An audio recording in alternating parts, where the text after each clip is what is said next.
400 টাকা সিম্পল ইন্টারেস্টে 2 বছরে 448 টাকা হচ্ছে।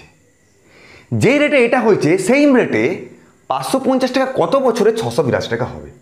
তার মানে প্রথমের ক্ষেত্রে আমাকে রেটটা বার করতে হবে, দ্বিতীয় ক্ষেত্রে আমাকে টাইমটা বার করতে হবে। তাহলে প্রথম ক্ষেত্রে আমরা সূত্র কি জানি, আই সমান পি আর টি বাই 100।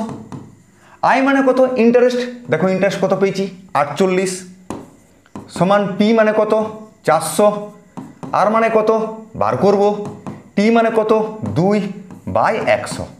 দুটা শূন্য দাও, 4 দুগুণে 8, 8 6 48 মানে 6%।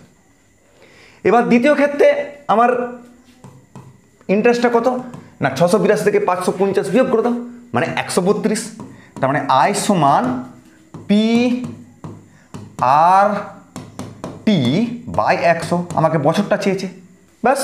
তাহলে তুমি একটা শূন্য কাটিয়ে দাও, 5 দুগুণে 10, 5 11 55, 3 দুগুণে 6, 3 11 33, আর 4 132। তার মানে 4 বছরে তোমার এই একই রেটে 550টা 682 টাকা হবে। ক্লিয়ার?